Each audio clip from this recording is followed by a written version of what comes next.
how to survive the apocalypse in Yosemite National Park.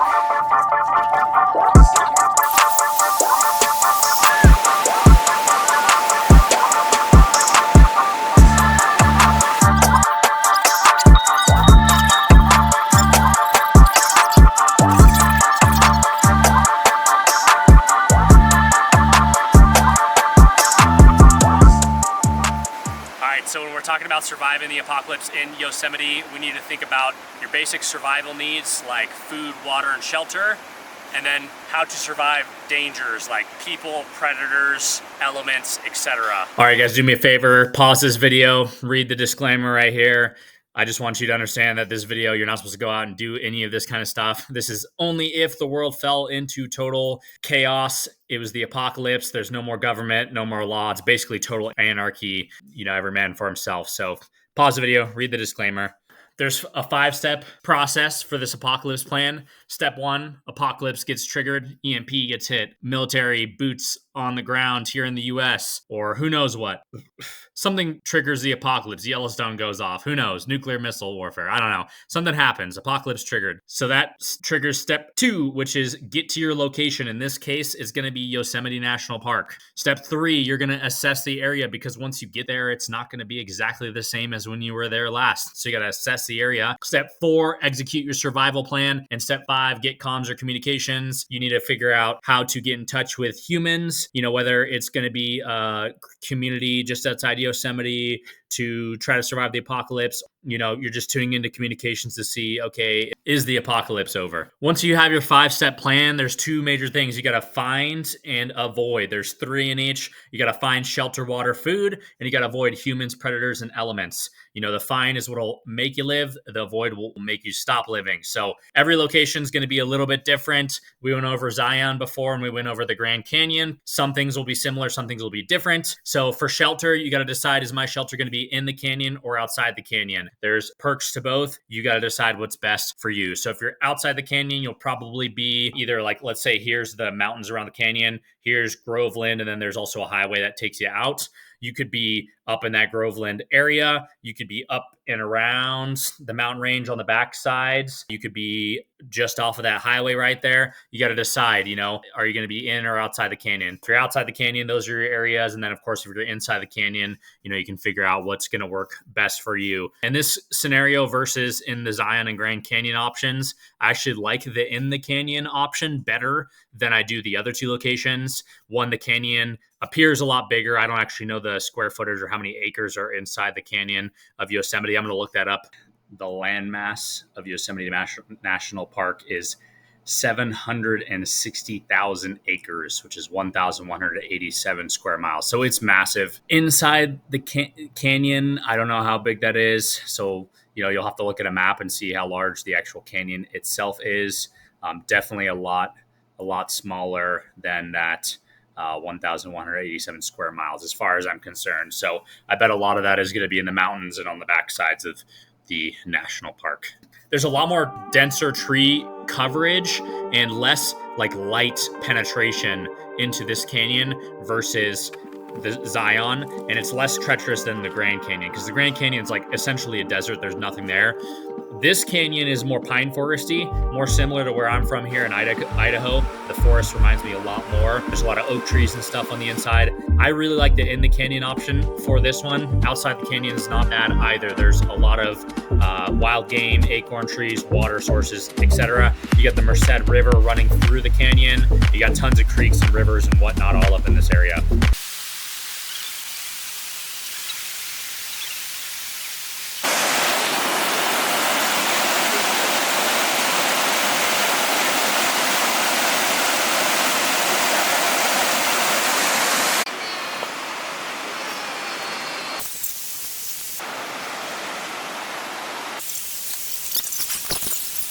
I'm right down here.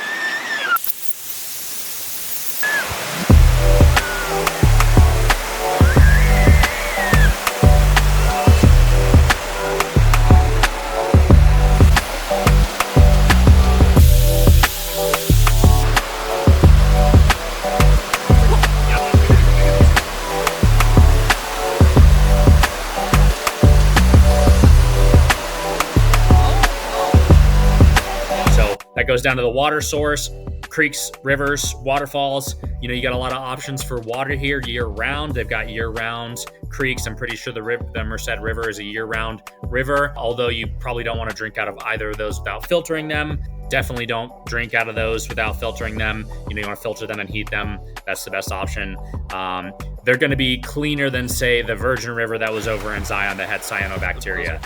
So more options as far as water goes here. It's a much more rain-dense region versus Zion and the Grand Canyon, which are much more deserty. And then food, you got lots of wild game, mule deer, turkey. I'm pretty sure there are bighorn sheep. We're going to look that up. We'll come back to that. You got acorns. This is one of the things that makes this region so much more superior for surviving the apocalypse versus Zion or the Grand Canyon.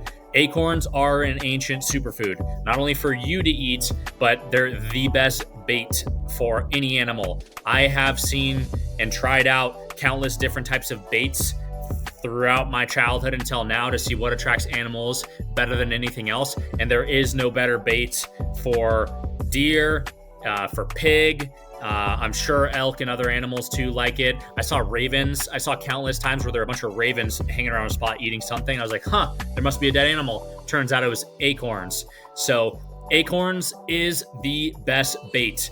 You can use it to eat food for yourself, or you can use it to bait a mule deer or something like that. You could also technically bait a bear. A bear's going to have a lot of fat on them. They can have trichinosis and other worms and things like that, so you got to cook it really well. They're also not as nutritious as, say, a mule deer. We're not really designed to eat predators. It is an option as well.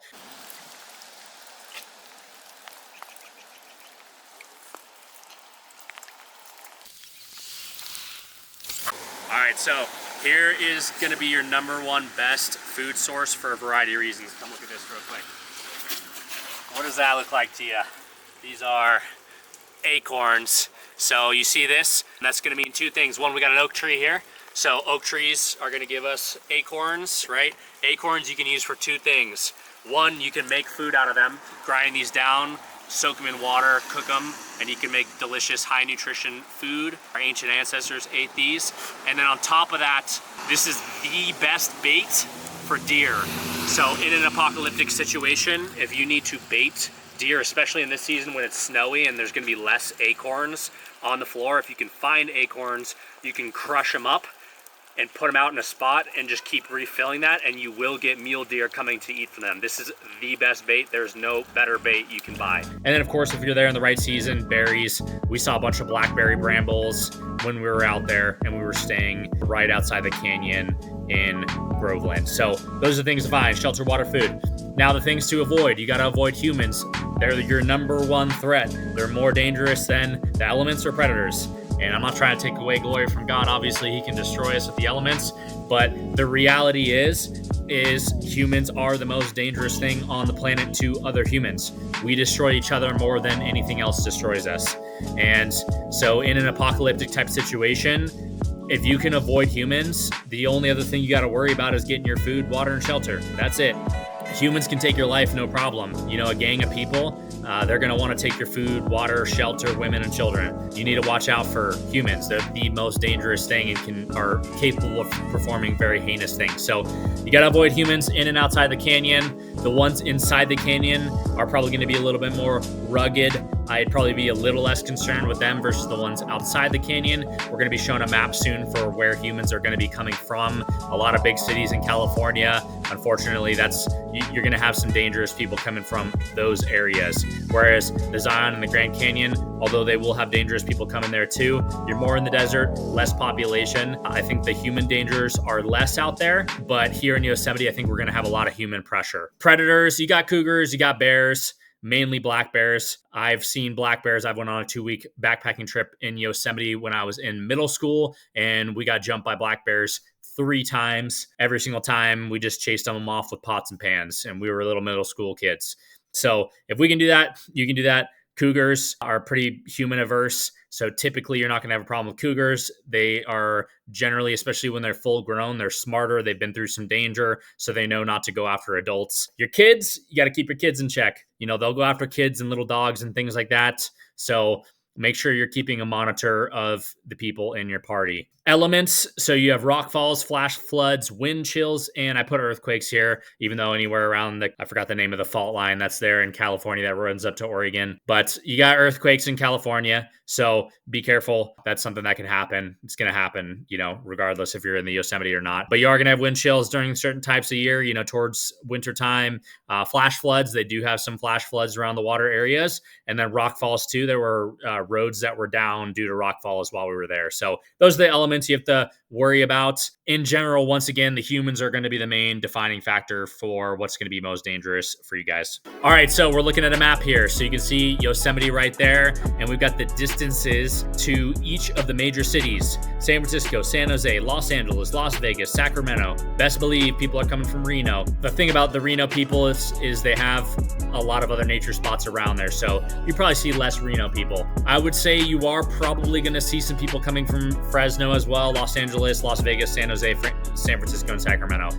You're going to see people from these cities that are coming to Yosemite because they know about Yosemite, and so for that reason, they're going to be coming to Yosemite to bug out. There are going to be those people, period. And the other national parks are going to get that too. The reality is most people, especially in these cities, are not prepared for surviving the apocalypse. So it's going to get real wild. They're going to go to the first place that they think is safe, and Yosemite is one of those places. So you are going to see people coming from these cities. And there's more big cities around here. You got Stockton, you've got Berkeley, you've got Oakland, you've got, there's a bunch of little cities. I just named a few, these are the biggest ones. Bottom line is, you need to watch out where people are coming from. Most of these people that are going to be coming from these cities, once again, they're probably not going to be hikers and things. They're going to be regular people. So they're going to be coming in through the highways. The Yosemite Valley is like this. You can enter it from Groveland, or you can enter it from that highway from below. So essentially, you're going to get a lot of people coming in from that same corridor that are coming in by car. Now, you are going to get some people that are hikers that have done hiking trails. As I said, I did a 2-week backpacking trip out in the Yosemite Valley, and it was, you hike from behind the mountainside into the valley. We went to Half Dome. We climbed the backside of Half Dome. And then you descend and, you come back into the valley. So, there will be people that are either surviving in or around the mountain ranges, or they're getting into the valley from the mountain ranges, because there are trails that go out there. People could be coming from anywhere. You just got to be conscious of that. I do think, once again, most of the dangers are going to be coming from the cities in vehicles on those roads. So if you stay off the roads, you stay towards the mountains, I think you're going to find more wholesome people if you do run into people, and people who are better at hoofing it and can take care of themselves. They're not going to be looking to take your stuff. All right, so let's go over a quick apocalypse type plan right here. So in this scenario, you got husband, wife, 3 kids coming from Sacramento, so one of the closer cities to Yosemite. Father gets up, it's a weekday, school day, right? Gets up having his coffee at 7 a.m., turns on the television, and as he's watching the news, it shuts down and a screen goes on with the president talking to the American people, saying that he is implementing emergency military actions because a war has just broke out on both the West and the East Coast. So California is getting hit, Seattle's getting hit, New York's getting hit by multiple foreign nations, and that all people are to report to a local FEMA camp in their city or the closest city, and it gives them a location to go. People are on the streets guiding people to these FEMA camps. Now, this family knows the drill. They have their apocalypse plan. They don't trust the government or the FEMA camps, so they hop in their family van. The dad says, "We're going to Yosemite. No questions, we're going." They start zooming down to Yosemite. They get pursued a little bit by FEMA police officers, but they're able to escape and get onto the main highways out of those areas, and to take some back roads and things to get to the main highways to Yosemite. And so they're able to get all the way into Groveland, past Groveland. Nothing crazy is going on there yet. No streets are blockaded, because they were able to get there within, 5-6 hours, something like that. Don't quote me on the distance from Sacramento to Yosemite. And they go all the way into the canyon, all the way into the national park. They do a loop-de-loop around the park, and they pull off a road, unpack. They packed their survival bag. They already had a tent set up in the back. They've got a little bit of food stores. They've got water filtration, and they've got a couple firearms on them. So they unpack everything. They go a short distance away from the van that they took to get in the park, and they go up into some tree line far enough away where nobody can see them. They find a nice place to set up, and they set up their tent there. So as the wife and kids are setting up the tent, the husband is doing a perimeter, maybe 40 yards around the tent, assessing the area. So on their backside, they have mountainside with a trail that goes up into the mountains. And on the south side, they've got access into the canyon where they can see everything. He sees that there are acorn trees around them. He sees signs of game trails. On the way in, they saw turkey and mule deer, and they didn't see anybody in the park. So although there's nobody in the park yet, there will be people in the park soon. So he did an assessment of the area. The apocalypse was triggered. They got to their location. They assessed the area. Now they're going to execute their survival plan. So they got their tent set up. You know, they might take some extra branches and things and make a little extra insulation.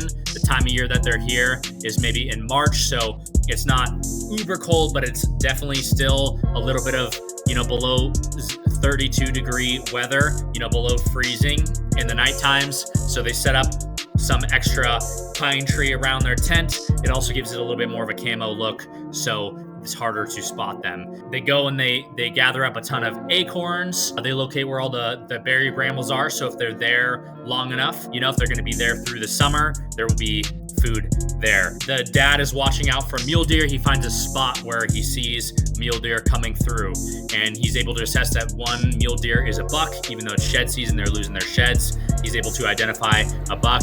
Boom, pops mule deer, field dresses it, hangs the meat up, and there's some snowpack there, so they're able to keep it cold on snow. So they've got some food. All right, there's a creek running nearby, so they're using the creek to bottle up water. They're boiling it. They do have water filtration too, but they know at some point their water filtration will run out, so they are keeping fires running, and they're running these fires to boil water to keep them warm, all that good stuff. So cooking the mule deer on the fire, they got acorns. They packed a wild foraging book. I recommend everybody for your survival plan have a wild foraging book for the area you're going to be surviving in, and also for the state you're going to be surviving in. You need a wild foraging book. So he's got his wild foraging book in his survival pack, and he's able to locate some shrubs and things, maybe some mushrooms, whatever that they have on there to get food. They're executing their survival plan. They got food, water, shelter. Now forget comms. They're noticing other families perusing around the area. It looks like they're concerned. They don't know what to do.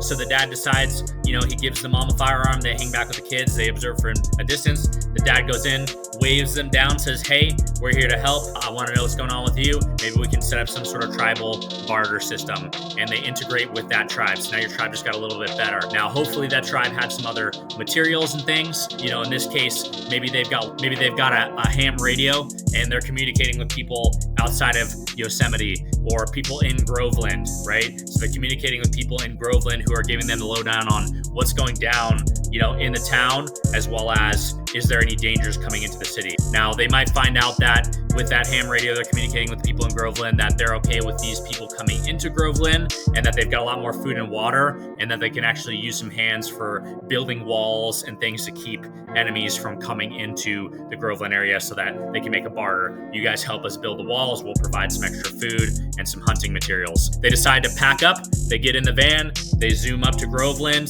The people let them in. They establish a tribe inside of the Groveland area, and they trade their services helping to build a wall and security and to watch the perimeter and trade for some food and water and shelter. That could be an example of an apocalypse plan right there. So apocalypse triggered, warfare on television. 2, they get to their location, Yosemite. 3, they assess the area.